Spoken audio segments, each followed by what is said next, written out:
ধরা যাক আপনার কাছে 1 লাখ টাকা আছে, আপনি এই 1 লাখ টাকা কোথাও ইনভেস্ট করে এখান থেকে একটি প্যাসিভ ইনকাম করতে চাচ্ছেন। তো আপনার হাতে কি কি সুযোগ আছে? আমাদের বর্তমানে যে বাজার ব্যবস্থা, আমাদের দুটি জায়গা আছে, একটা হচ্ছে মানি মার্কেট আর একটা হচ্ছে স্টক মার্কেট।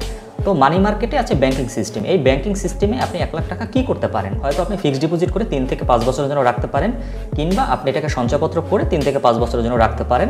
সেক্ষেত্রে আপনি হয়তো ইয়ারলি কিংবা মাসে মাসে কিছু স্কিম আছে, সর্বমোট মিলিয়ে আপনি হয়তো 1 বছরে সেখান থেকে 9 থেকে 10 হাজার টাকা আপনি প্রফিট জেনারেট করতে পারবেন আফটার ট্যাক্স রিডাকশন। কিন্তু এই 1 লাখ টাকা আপনি যদি স্টক মার্কেটে, নির্দিষ্ট কিছু স্টক আছে আমাদের এই স্টক মার্কেটে যেগুলোর প্রাইস ভ্যালু বর্তমানে অনেক কম এবং ফেস ভ্যালুর কাছাকাছি, সেখানে যদি আপনি 1 লাখ টাকা বিনিয়োগ করেন, সেখান থেকে প্রতি বছর ডিভিডেন্ড হিসাবে কিন্তু আপনি প্রায় 14 থেকে 15 হাজার টাকা ডিভিডেন্ড ইনকাম করতে পারবেন, এবং সেটা আফটার ট্যাক্স রিডাকশন।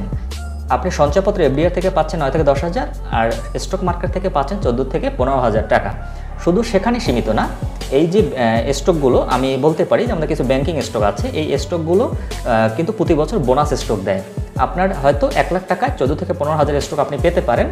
সেক্ষেত্রে প্রতি বছর যদি 10%ও বোনাস ডিভিডেন্ড দেয়, আপনার কিন্তু 150 থেকে 200 স্টক পরিমাণ বাড়তে থাকবে। এরকম আপনি 5 থেকে 10 বছর যদি সেই স্টকটা হোল্ড করে থাকে, আপনি ফার্দার কোনো ইনভেস্ট ছাড়াই দেখা যাবে যে আপনার স্টকের পরিমাণ 20 থেকে 25 হাজার টাকা, এবং 1 টাকা করে ডিভিডেন্ড দিলে আপনার হয়তো ইয়ারলি 25 হাজার টাকাও আপনি ক্যাশ ডিভিডেন্ড পেতে পারেন। কিন্তু আপনার প্রাথমিক বিনিয়োগ ছিল 1 লাখ টাকা।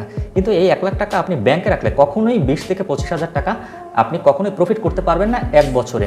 এবং আপনার যদি ভাগ্য ভালো থাকে এবং মার্কেট যদি আপ ট্রেন্ড হয়, মার্কেটে যদি র্যালি হয়, সেক্ষেত্রে কিন্তু 1 লাখ টাকা যে কোনো সময় আপনার 10 লাখ টাকা হয়ে যেতে পারে, 15 লাখ টাকা হয়ে যেতে পারে।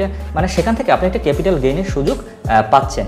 আমার ব্যক্তিগত মতামত হচ্ছে, শেয়ার মার্কেট নিয়ে যত নেতিবাচক কথাই আমরা শুনি না কেন, বাংলাদেশে ইনভেস্টিংয়ের জন্য শেয়ার মার্কেট হচ্ছে সবচেয়ে আদর্শ একটি জায়গা।